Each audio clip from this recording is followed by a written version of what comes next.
اعوذ باللہ من الشیطان الرجیم بسم اللہ الرحمن الرحیم فاتیا فرعون فقولا ان رسول رب العالمین، تو دونوں فرعون کے پاس جاؤ، پھر دونوں کہو یقیناً ہم رب العالمین کا پیغام پہنچانے والے ہیں۔ سورۃ الشعراء آیا 16۔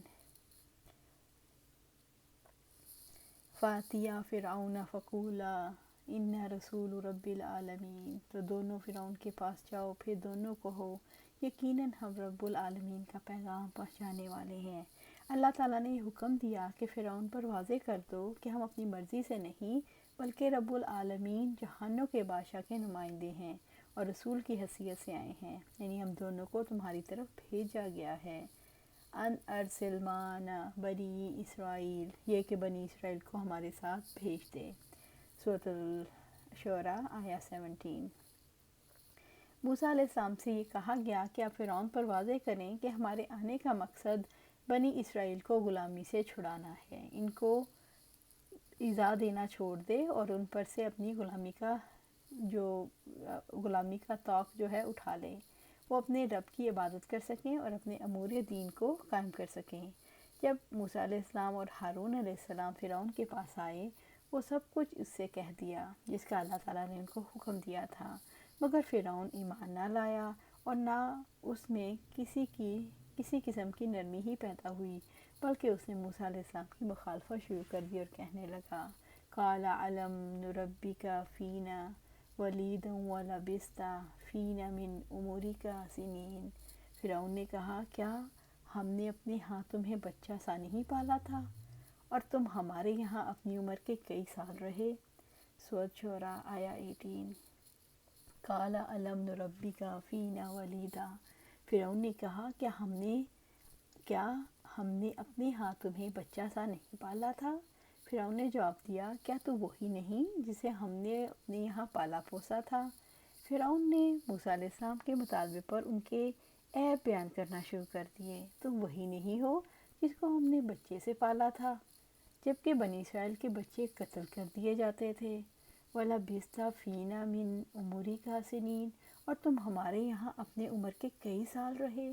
فرعون یہ ثابت کرنا چاہتا تھا کہ دیکھو عمر تو تم نے ہمارے ساتھ بسر کی، چند سال ہی ادھر ادھر گزارے ہیں، اب ان سالوں میں کیسے ممکن ہے کہ تم نبی بن جاؤ؟ فرعون نے یہ ثابت کرنا چاہا کہ نبوت کا دعویٰ سچا نہیں۔ موسیٰ علیہ السلام فرعون کے محل میں رہے، کچھ لوگوں کے خیال میں 18 سال، کچھ لوگوں کے خیال میں 30 سال اور کچھ لوگوں کے خیال میں 40 سال۔ وَفَعَلْتَ فَعَلَتَكَ الَّتِي فَعَلْتَ وَأَنْتَ مِنَ الْكَافِرِينَ، اور تم نے اپنا وہ کام کیا جو تم نے کیا اور تم ناشکروں میں سے ہو۔ سورۃ الشعراء آیا 19۔ وَفَعَلْتَ فَعَلَتَكَ الَّتِي فَعَلْتَ، اور تم نے اپنا وہ کام کیا جو تم نے کیا۔ فرعون نے کہا ہم تمہیں پالتے رہے، ہمارا نمک کھا کر تم نے ہمارے ہی آدمی کو مار ڈالا، تم نے ہماری بھی ناشکری کی، یعنی تم نے ایک قبطی کا قتل کر دیا۔ وَأَنْتَ مِنَ الْكَافِرِينَ، اور تم ناشکروں میں سے ہو۔ اس کا ترجمہ بعضوں نے یوں کیا ہے کہ آج جن لوگوں کو تم کافر کہہ رہے ہو، اس پیغمبری کے دعوے سے پہلے تو تم خود بھی انہی جیسے تھے۔ نعوذ باللہ۔ فرعون کی اس گفتگو سے ضمناً یہ نتیجہ بھی نکلتا ہے یہ فرعون وہ فرعون نہیں تھا جس نے موسیٰ علیہ السلام کی تربیت کی تھی، بلکہ یہ اس کا بیٹا تھا، ورنہ وہ ہم نے پرورش کرنے کی بجائے میں نے پرورش کی کہتا۔ قَالَ فَعَلْتُهَا إِذًا وَأَنَا مِنَ الظَّالِمِينَ، موسیٰ علیہ السلام نے کہا میں نے یہ کام تب کیا تھا اور جب میں راستہ گم کرنے والوں میں سے تھا۔ سورۃ الشعراء آیا 20۔ موسیٰ علیہ السلام نے جواب دیا میں نے اس وقت یہ قتل کیا تھا جب میرے پاس نبوت کی ہدایت نہیں تھی، جب کہ میرے پاس وحی کی علم کی روشنی نہیں تھی، تو یہ قتل ارادے سے نہیں کیا گیا، ایک گھونسے سے موت واقع ہو گئی، یعنی میں نے وہ قتل کفر کی بنا پر نہیں کیا، وہ خطا اور نادانی کے باعث ہوا، بس میں نے اپنے رب سے مغفرت طلب کر لی ہے تو اس نے مجھے معاف کر دیا۔ اللہ سبحانہ تعالیٰ سے دعا ہے کہ ہم سے بھی جب کوئی خطا ہو جائے تو فوراً اللہ سے رجوع کریں، اسے معافی مانگیں اور